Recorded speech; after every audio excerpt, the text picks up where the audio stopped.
sikat ka ngayon na. Bakit? Balita ako, nakulong ka daw sa Pasig.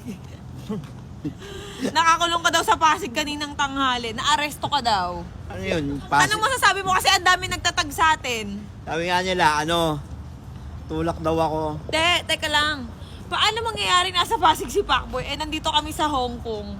Nangingi ako, pagod ako, huwag niyo akong pinaglolo ko. Kanina pa kayong tanghali sa akin. Nanginginig na ako. Lilinawin lang po namin. Hindi si Pacboy yon yung nasa news. Hindi po ako yon at malinis po ang Teka aking lang, consent. ito pa. Paano nasa kulungan nagtutulak ng stroller ng bata? Tulak daw ako. Opo, tulak siya. Tulak ako. Tulak ng stroller. Dito sa Hong Kong. Yes. Tutulak ng stroller ng bata. Oo. Yan. Diliwanagin lang namin guys ha. Baka sabihin nyo na ibang tulak eh. Hindi, nagtataka lang ako. Ang daming nagtatag, ang daming nagpi-PM sa akin. Nasaan ka daw? Sa Hong Kong.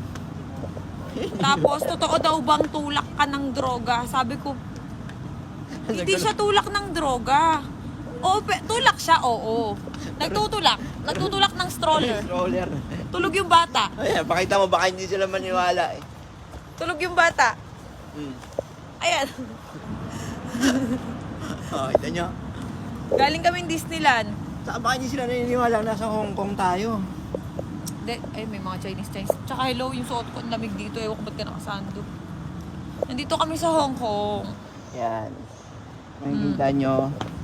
Ito yung 7-Eleven. Hindi po siya yung sinasabi nyong nahuli. Hindi po ako yun. Nagtutulak. Natawa ko kay Adrian kanina umaga. Eto pa, yung kaibigan namin tumakbo ng Pasig, police station. Station 2. Station 2. Yung Pasig. Tapos tumawag sa akin. Tapos tumawag kay Pacboy. Kuya, kamusta ka? Okay ka lang? Sabi ko, okay lang ako. Ito, nilalamig. Sabi niya, asan ka na? Sa loob ka na ba? Sa loob? Nasa Hong Kong ako. Sabi niya, dito ako sa kulungan. Sabi niya, hinahanap kita. Nangangalay na ako. Guys, yung mga kuro-kuro na yon hindi po totoo yon. Mapapansin nyo, malayo po sa katawan ko yon. Saka maputi. Hindi, gago, maitim din.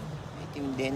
Pero hindi ka naman masyadong maitim. Pero yung pangalan, nagulat kasi yung iba kasi ang pangalan Jason din daw. Nandito kami sa Hong Kong ngayon, mga Chinese. Oh. Oh. Wala po kami sa Pasig, ha. Baka sabihin nila, teka lang, mababangga ako. Ayan, tulak po kasi Pacboy eh. Tulak kasi ako eh. Tulak ng stroller. Okay, again, lilinawin lang po namin. Hindi po si Pacboy yung nasa video. Yeah. Pero in fairness, kamukha mo talaga yung blurred na Hindi ko pa nakikita eh. Pati yung tindig ng katawan. Parang tingin ko sobrang mas mataba sa akin yun. Baka naman, mo yun, content yun ng content mo. Content ko. Hinuli ka lang. Content ko. Charis. Pero hindi rin po namin kilala yung nasa video. Hindi namin kilala. Yun lang, gusto lang namin linawin na hindi si Pacboy yun. No, that's not me. Nasa Hong Kong tayo. Bakit?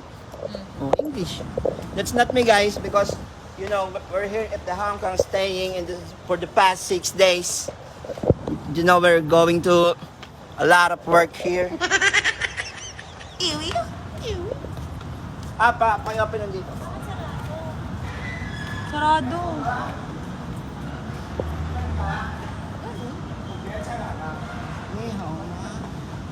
Panis.